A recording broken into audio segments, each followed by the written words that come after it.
teacher in computer science. I've been teaching programming and software architecture. Yes, it was Java programming. I apologize for that, but that's how it can go. I was young and I needed the money. So I've also been inviting speakers for conferences for about 20 years now, and I've invited the speakers in this talk, including myself, which I thought was a good idea at the time. And a week ago I thought was a rotten idea, but here I am anyway. No time to have a new speaker placement. So I'll be introducing the speakers in this track. And the reason why I put together this track was actually the point of this talk, is that it's all very good with the processes, it's all very good with the meetings, it's all very good with the communication channels and things like that. But what you really need to do agile programming is actually the technical foundation for doing it. And that's why I invited the people that I invited today, because they all have some sort of technical issue that you need to have in order to do it in the way that really gives you something. And then the last thing that I've been doing is that I've become an agile coach, and it was unintentional. Like most important things in my life, I never planned it. And so my daughter is actually much older than you would think because of that. And so I actually just facilitated retrospectives, but then suddenly somebody said, oh, you're an agile coach. I said, no, I'm not an agile coach. But then little by little, I became an agile coach. I don't even know how it happened, but now apparently I am an agile coach. So this is why this is a coach's tale. And I'm going to do it like a hobbit, which is why I'm barefoot. And I didn't shave my feet for a week in order for it to be more convincing that I'm a hobbit. I also have very big feet, which fits very well with my story. So there's a takeaway message. I like to tell people why they're here, because otherwise when you're lying there on your deathbed and you have to say goodbye to all the people that you love and you're thinking, I would really like 45 more minutes with them. These are the 45 minutes that I took from you at that time. And the reason why that will be okay, when you're lying there, you'll be thinking, but that was okay. Because what I learned was that agile or agility is a journey. I learned that you should always inspect and adapt not just the code or the systems, but also the way that you work. That's why I call it Polyglot Agile. I don't want you to just stay with one language of agile. I want you to be courageous and try different things. And then you should also know that it is a continuous investment. So it's not just something that you say, right, now we do agile development and we don't have to invest more money in it. It's fine now. It's always an investment. But don't be afraid, there's hope. So as I said, it's a coach's tale. It started once upon a time in Denmark, where I suddenly saw myself as an agile coach. And I went out and I was an agile coach at different kinds of companies. And the reason that I thought it was a good idea with agility and agile development was because, to me, the heart of it is that you need to have the growth mindset. You shouldn't be stuck with saying, oh, I only have this IQ, or I only have this skill set, or this is the only thing that this technology can do. You should always think that you can grow, that you can become better, that you could become, well, improve your performance or improve your communication or things like that. Another thing that I think is the heart of agility or agile is to inspect and adapt. And as I said in the beginning, not just inspect and adapt where you are right now, who you're working with and what the technology at hand is, but also inspect and adapt the way that you're working. Always try to do it better than you did yesterday. And if you look at it like just literally, the word agile means flexibility. So it's about being flexible and wanting to change things, embrace the changes. So I've worked with different kinds of organizations. Some of them I've been an agile coach, full-blown going into the agile transformation. And in others I've sort of just been facilitating retrospectives. But facilitating retrospectives can teach you a lot about the problems that people have and the things that they do well. So I've sort of divided the different types of companies I've worked with into three overall buckets. And one of them is the small startups, where agile is sort of inbred. It's part of being a startup, that the way that you work is inspect and adapt, that the way that you work is being flexible. And you have a growth mindset, because otherwise you wouldn't have started a startup. Then you have two different kinds of enterprise companies. You have the big enterprises where agile is decided upon from top level. They say, now we need to have agile because that's what all the other top bosses say we have. And I think that if we put a label on this company called agile, then we'll all work faster and I'll be more rich. And then we have another kind of enterprise company, a big one, but perhaps a younger one, where agile comes natural. And I've been in some of these companies where they say, well, we don't do agile. that's ridiculous. We hate those meetings. Scrum, ha ha ha. We don't like it. But if you're looking at what they're actually doing, they're doing the heart of Agile. They're inspecting and adapting. They have flexibility and they have the growth mindset. They're communicating every day. They're looking at the code in a way so that everybody can understand it and work with it. So Agile is natural, even though they don't call it that. And then we have the different processes. I guess that some of you have seen some of these processes. Some of you have tried out some of these processes. All these processes have benefits, definitely. You also know they have liabilities, but they all have benefits. I wouldn't say that Scrum is bad. I know some people like to say that. It can be fun to say that in some places. It's not necessarily true. Scrum can be good for some people. I think it's a very good framework to start your Agile journey. The problem with these processes, when you label a specific process to your development, is that it's a bit rigid, and you stop evolving, you start thinking, you start inspecting and adapting, or at least some does. They say, well, now we have this process, and this is how we do it, and we don't have to think about anything anymore. And stopping to think is a very bad idea when you're doing software development. So if you have an Agile coach, then hopefully they will help you out with this, and they'll say, well, we start off with this, but we can develop it, so we can change the way that we work. But sometimes the Agile coach is sort of only a Scrum trainer or a safe coach or something like that, and that is the only thing that you get from them. So think about what you ask for, and you'll probably get it.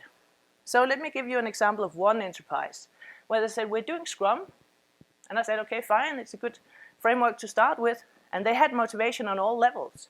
So from top management and down to all the developers, everybody wanted to do Agile development. They thought it was great. Very, very high motivation. Unfortunately, they didn't really agree on what Agile development was. So they tried to educate them. So everybody should be educated. Everybody should have a product owner or a Scrum Master education. Everybody, even up to the salespeople and the management and the business people, they should be trained in this agility. But so we started off, okay, can I give them a full day training? Yeah, fine. No, actually, it has to be half a day because they're very busy, right? Fine, I'll cut it down into half a day. What about an hour? Because they're really busy, right? So I'll do it in an hour. Yeah, I can tell them about agility in an hour, definitely, I can do that. So, morning, it turns out we only have 15 minutes. Great. Fine, I'll tell them all about how to do Agile software development in 15 minutes. And then when I did that, what were they doing? So that was the only one not being motivated was possibly me. So education works up to a certain point. You can't teach people anything. They have to want to learn. You know that already. External coaches, that's good. But you have to think about how many external coaches you need to have. Because if you have one external coach for 700 developers and all the top-level management and the middle management and the business people and everybody else, it's not enough. So you need to ramp up. You need to have a lot of people who know about this, who can help them, because changing your habits is not an easy thing to do, so you need help. User groups was also a very good idea. So we said, well, if you're a new Scrum Master or a new product owner, it's a good idea to have a user group where you can sort of share your knowledge and share your experiences. But unfortunately, if you don't take it seriously, it doesn't work. So there's no magic in a user group per se. You can't just put people in the room once a week and they come out having shared everything. You need to think about how these meetings should be run. Actually, you should do that about all meetings. You should have a facilitator who helps them communicate so that they can learn from each other. There's no magic in meetings. Also for this company, they needed to have still the stage gate model. So they said, oh, we have this wonderful stage gate model which fits into our organization. So if you could just put Scrum into these two stages in the middle so that you have sort of water Scrum fall, that'd be just great, thank you. So we did that. It wasn't very great. Another thing that they insisted on was that some of the projects should still be run as a waterfall project because they needed that. And they said, well, if you know what you're doing and you've done it before, then you don't need all this Scrum and agility. You can just run it as a waterfall. I'm not sure that's entirely true, but I said, okay, we'll do it. So how did that go? It didn't go very well. So there was dragons. One of the first problems that I noticed was the destroyed team. So if you're choosing something like Scrum, the team is almost sacred, right? You have one team, and the backlog stories goes into the front end of the team and comes out of the back end of the team. And sometimes it really looks like something that comes out of the back end of the team. But it is like that the team is sacred in Scrum. So if you choose to have Scrum, and then you look at people as resources, and you say, I'll take this woman out of this team for 2 weeks and put her there, and I'll take this man in here and put him there for a day, and then she will only be there half an hour each day, and he'll be there 3 hours every week. That doesn't work. If you choose a process where the team is important to make it work, then you can't do that. Then you can't destroy the teams. Then you need to work with it and decide that you need to do some more team building every day or something like that. Another thing was the lack of time to learn, which is really unfortunate, because I think one of the basic things of agility is the growth mindset, that you actually can learn.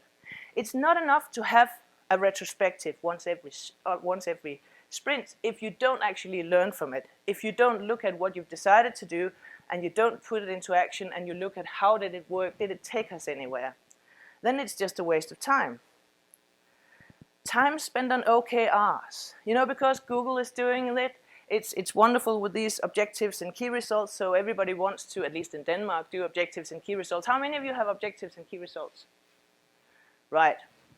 So the company that I was with recently, they would spend up to a week every quarter for every team figuring out what the objectives and key results was. I know they're very important, but a week out of a quarter? And what would happen was that it was back and forth, because they said, oh, the team can do it. We've empowered the team to do it. Great. I said I had a full day meeting with the team so that we can come up with the key results that fit the objectives from management. And I go up to management with the key results, and they look at them and they say, nah, doesn't really work. Nothing here about earning money, so we have to go back to the team again. So I go back to the team again. So we have to make it look like we're going to earn money instead of just making the users awesome, which is what you should do. So we try to fiddle with it. Now we come back and I give it to the management, and they say, that's great, I'll take this to my management. And you know what happened? They took it to the management, came back, that was not good enough, one more day of workshop. So it's a very neat idea with the focus, with the key results, but some people just put so much energy into it. That's a waste of time. Then there was the explosion of roles. Because sometimes when you transform to some sort of agile process, the middle management becomes a bit nervous because they cannot see themselves in any of the roles. Well, you can always take safe now, so that sort of solves that problem. But if you only had Scrum, then it's a problem, and the middle management become worried and scared, and then they work against this process. So one way of dealing with that is to fire all middle management, which can save you a lot of money. Normally that's not a very popular proposal.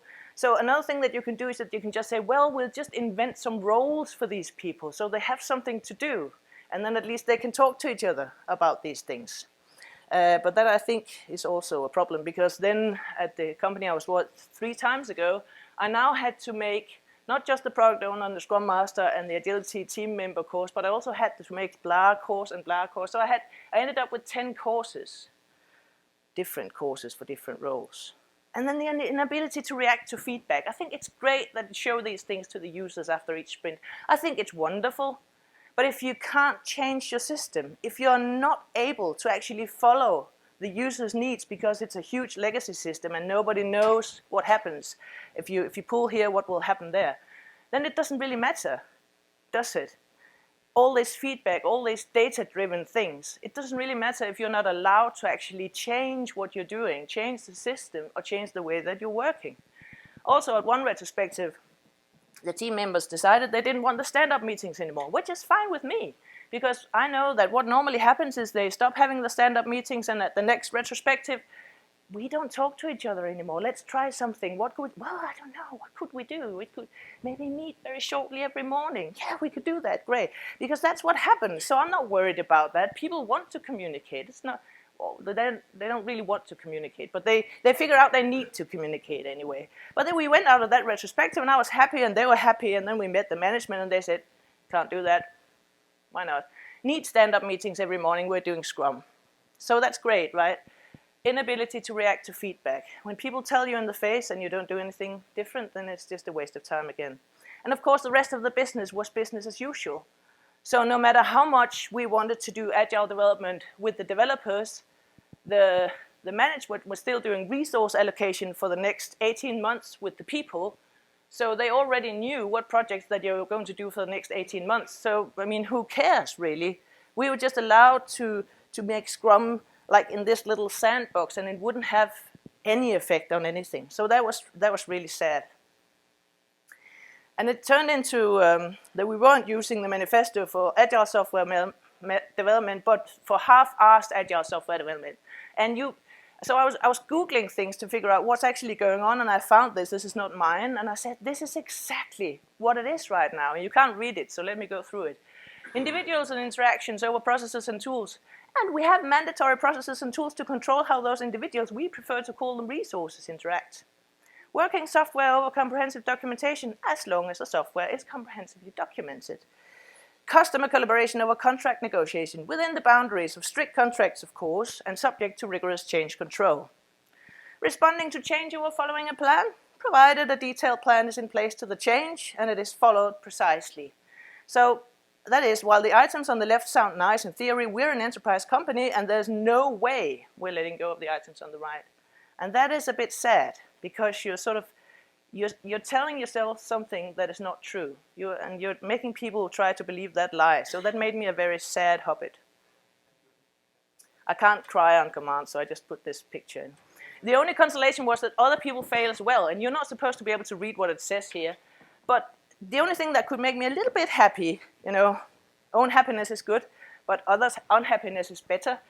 So I could look at this and I could see, well, other people are struggling with exactly the same things that I am. So it's not just me being a stupid agile coach or the people being dumb or lazy. There is still a lack of customer focus, even though you say that you have customer focus. There's still interruptions because they still have to do support on what they did 6 months ago. And there's still a lack of focus on removing impediments. So even if you're learning that this is an impediment, you're not allowed to change it. You don't have time for refactoring. You don't have time to do anything about the monolith. So I stumbled over something else. Agile Fluency by Diana Larsen and James Shaw. How many of you have heard about Agile Fluency before? Great, then you can correct me if I got this wrong, because there's a lot of details that I'm not quite sure about. But it made me a bit more happy. I went to this workshop with Diana Larsen, and she said, well, together with James, I've been looking at a lot of companies. I've been looking at the agile transformation, and what we see is that sometimes people expect too much. And it doesn't really correlate with the investments that they use in time and money. And then everybody's getting sad, from developers to top management. So let's go through this. You start out building code. This is sort of the prerequisite. You're building code, otherwise this is not the right presentation. And then to go to focusing on value, you have a team culture shift. So now the team focuses on value. It's not just going to work to click off things on a backlog. You're actually thinking about providing value to actual people, to users somewhere. You're making people happy. And what they're saying is it normally takes between 2 to 6 months for a team to work with this focus on value. And I should say that the reason why they're calling it fluency is because there's a difference between knowing something and being fluent in something. So sometimes organizations think that if you just educate people, then they will work like that. It doesn't really work that way. Even if people really want to work that way, something happens, and then they go back to their habits, and then they go back to what they normally do, because it's very painful for the brain and for people in the entirety to change their habits. So unless they have real fluency in this, unless you can be sure that even if they have problems, they will continue working with this. It's the same as, I can speak German, but if I sort of bang something and I hit my toe, I will swear in Danish. Because I'm fluent in Danish, I'm not fluent in German. And that's the same with agile development. If you bang your head into something, you swear in like waterfall or C++ or whatever. And so what they're saying is that in order to get here to focus on the value, you need to be fluent in that. You need to be so fluent that even though something happens, you're still swearing in agile. The next thing is a team skills shift. Now you want to be able to deliver value. Now you know what the customer wants, and you know how to build it, but you don't have the technical skills to actually deliver at a market scale. So maybe you're here working more on test-driven development or test automation. You're working on making it happen to be able to actually deliver these things to the customers. The next thing you can go to is through an organizational structure shift. You're going to optimize for value. This is where the whole organization maybe through OKRs, maybe through something less rigid, are trying to look at the whole organization as something that is going together to make the customers happy. So instead of saying that, right, I'm going to go there first with my team because then I get the bonus and their team doesn't get the bonus, we're trying to work as one organization and we're all trying to make things good. So we're trying to help each other before we help ourselves. We all know that that's the most efficient way of doing it, but nobody's doing it because of all the bonuses. And very few companies go there. And the point is that a lot of companies that I've been with, they think that they would like to be there optimizing for value. They think that they would like to be the first movers on the market. They think they would like to empower their people so that they're not afraid of failing and they can do experiments and they can have the courage to do things. But unless they actually invest the time and the money for people to go through this journey from focus on value to delivering value, to optimizing for value, then it doesn't work and people will just get frustrated because everybody will be expecting this, but you cannot have it. The last thing is an organizational culture shift where you go into optimizing for systems. And this is where they say that the future of Agile is less than 1% of organizations they've seen are here.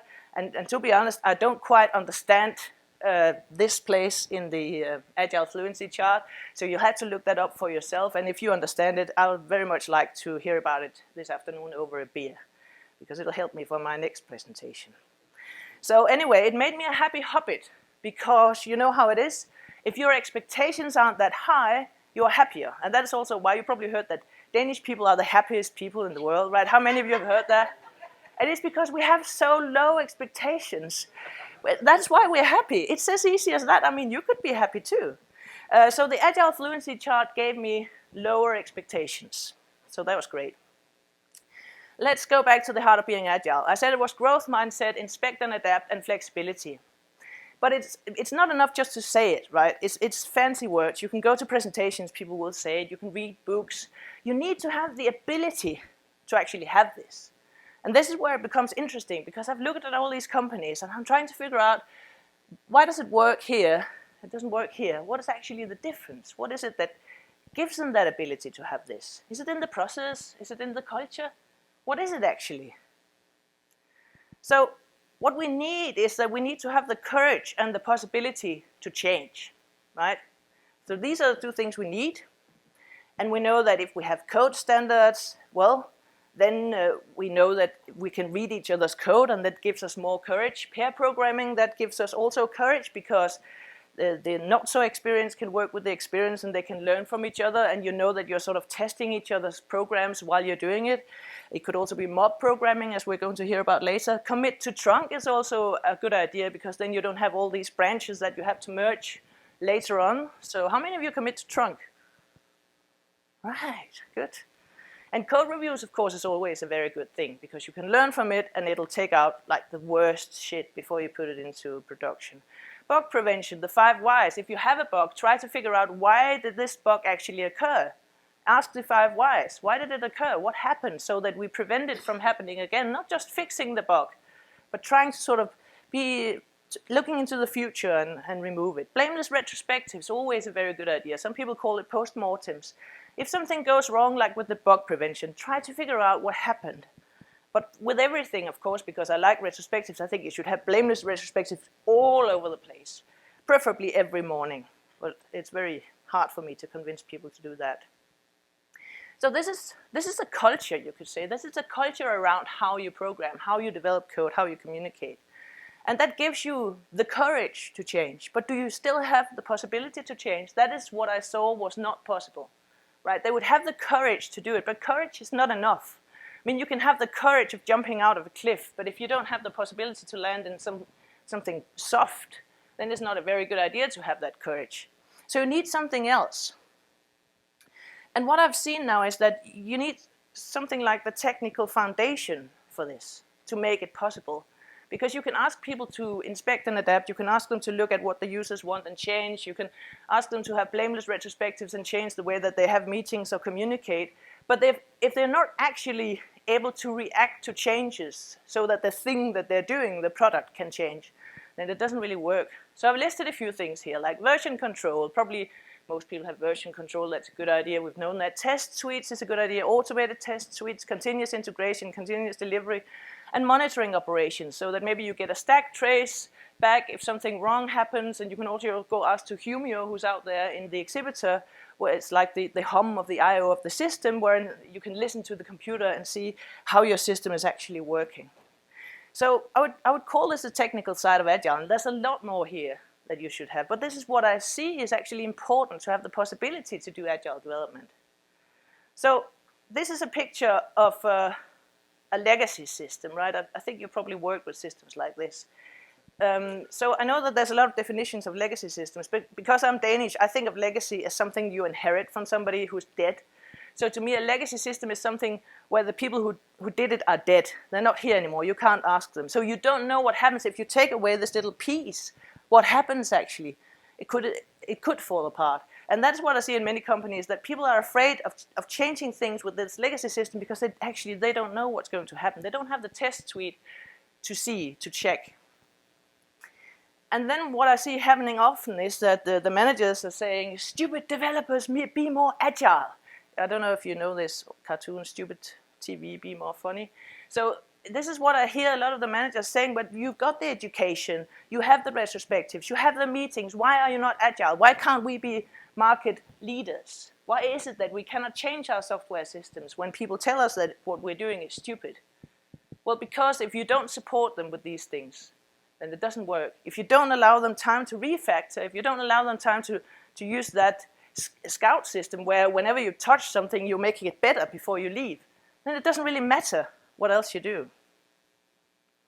So I sort of made this, and it's not a new thing really, it's just because I'm thinking about technical agile fluency as well as something, not just with the agile fluency, with the culture things, but also what are the different steps that you have to go through in order to actually have this continuous integration that will allow you to change things and to use the growth mindset. So what do we need? Well, we need the courage and the possibility to change, and so my answer is we need both culture and technology. It's not enough with just one of them. It just makes people really sad. So I wanted to have a little exercise now. Please reflect on whether Agile is possible where you are. It could be easy, it could just be yes. So does anybody want to share anything that they talked about? Yes? My company's big, and we have acquired companies, and I would go out and coach Agile, and it tended to fall flat, and I figured, it took me a while to figure out, it was the companies with older technology that didn't have continuous integration. I would coach these principles, and they couldn't do them. Yeah. So now I always go in and ask about their build pipeline and a bunch of other stuff before I even coach. Yeah. Yeah, so I don't know if everybody heard, but she was working in a big company and they acquired a lot of other companies, and she would go out as an agile coach and it would fall flat, whatever she told them, because they didn't have the support, the technical support, like the build pipelines and the continuous integration. But now she always makes sure to ask about that before she starts talking, which is also where I am now, yeah. Yeah. Anybody else? Yeah? So my company is, I would say, middle level company, right? We have like 1,000 employees total. We are following everything that we talked about, most of things we talked about, pipelines, tests. We also have an agile coach. Our teams are following Scrum. Most of things are working. The hard part is executive wants to keep it agile. We have agile coach, they want to do it agile. Our teams wants to do agile. They're doing Scrums, retrospectives, things are working there. The middle management, not so much. They don't know what's going on the ground. So even if we give a feedback or they want to do something, it won't align with the reality, and things, it's a communication shift right now, and that cultural shift, that's a little harder. Yeah, so the middle management layer is sort of struggling because but it's also easier for top level management because they don't really have to change that much, right? They have to change some labels. Since they're not on the ground and don't know what's exactly happening at the ground level, yeah. It makes it really hard for them or for us as well, where it's like, okay, I know you want us to do that, but this is exactly what's happening. Yeah. What do you want us to do? You know? Yeah, and the middle management is sort of squashed in between what the reality and the dreams. Yeah, there's definitely a problem. Anybody else who wants to share? Right, good, because I've got a little bit more to say. So I know that this was not supposed to be a talk about agile transformations, but I can't help wanting to talk about change anyway, because I think it's the heart of agile. And I've been trying to do changes in different ways, like agile coaching in companies and trying to improve the teaching at computer science at university. That I had to give up on that. It was completely impossible. But one thing that every time I try to make a change, I think back to this book by Marilyn Manns and Linda Rising. It was the first book. There's a second book as well. And every time I think back, I'm thinking, oh, I wish I did anything of what I said in this book, of what she said in this book. Because there's some of the patterns that I often use when I want changes. One is like the evangelist, that you have somebody to tell people what will happen if you do this. What is like the vision? What is the goal? Where can we go? An evangelist could be an agile coach, or it could be somebody else who's coming in and telling about it. The wake-up call is also something that I see used a lot, is telling people, so this is the actual situation we're in today. These are the problems that we have, and we need to solve these problems. So having sort of a wake-up call can enable that change, can enable people to want to listen and change. And also having the brown bag meetings to, like the user groups I talked about before, letting people bring their lunch and talk together, and maybe making sure to facilitate these meetings so that people get something out of it. Do food is also important. It's really that simple, that if you give people food, they like you and they like listening to you. You just have to think about what kind of food you give them. You don't give bacon to vegans and things like that. So you have to think, you have to know your people.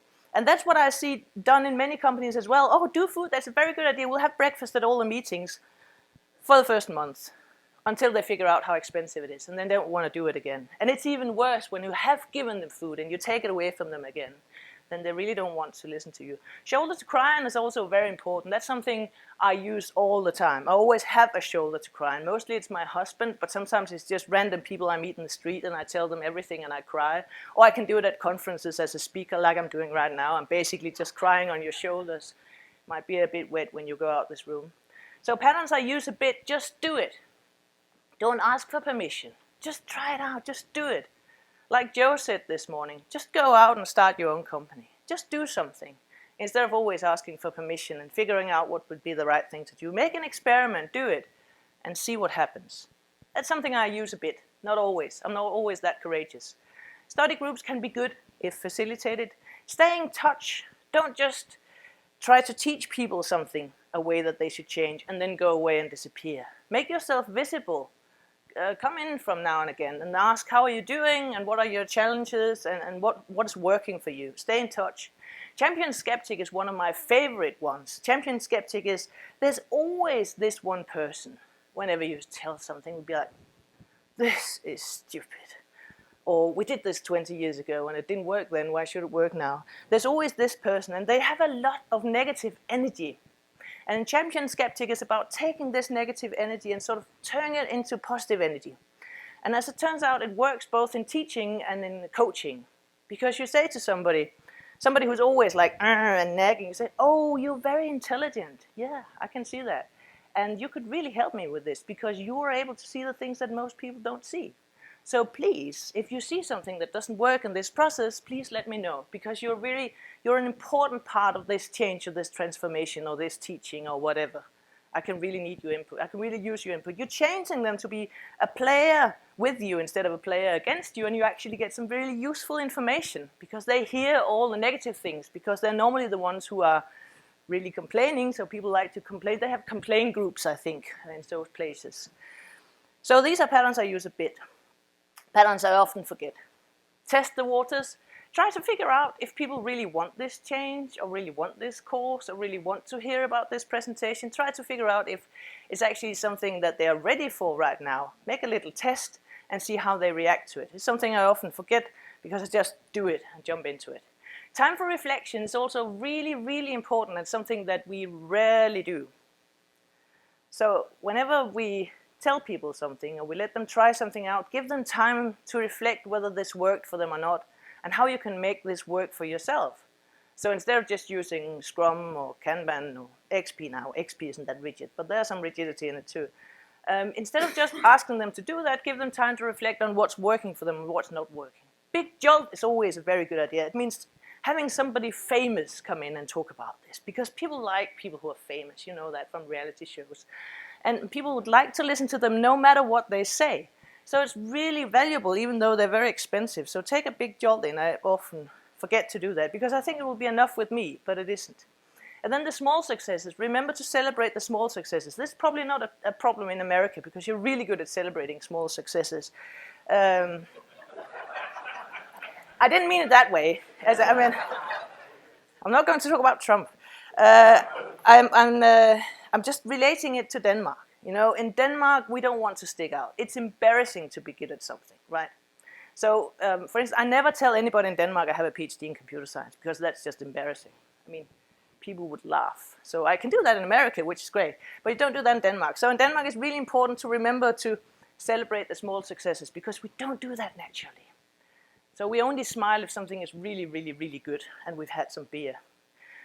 Step by step is also important. Don't try to say, from January 1st, this whole organization was worked with this process. Nah, it doesn't really work that way, because you need time for reflection. You need to test the waters. You need to figure out how people are reacting to it. And the last one is fear less, which is also very important. It ties together with what I said about the middle management many times, is that they're worried. When there is a change, people are often either very eager to make that change, or they're very worried and they want to stick to what they have already, because they think maybe they don't have a role in this new environment, or they think maybe they can't do what they're expected to do, or they don't really understand what they should do, so they're worried. And one thing that's very important is to try to figure out, what is it actually that you're afraid of? So maybe we can facilitate that, not just by making more roles, but actually facilitating it so that we can say, well, you won't lose your job if you work like this, or maybe you need some more education, or you need a mentor, or something like that. So remember, agility is a journey. It's both the culture and the technical things that are important. And I know that most people in this room already know that, but I think sometimes you need reminding, and you need reminding to somebody who's making the choices here. So thank you for your time. Agility is a journey. Always inspect and adapt. The process also, it's a continuous investment. Don't be afraid. There is hope. Thank you for your time.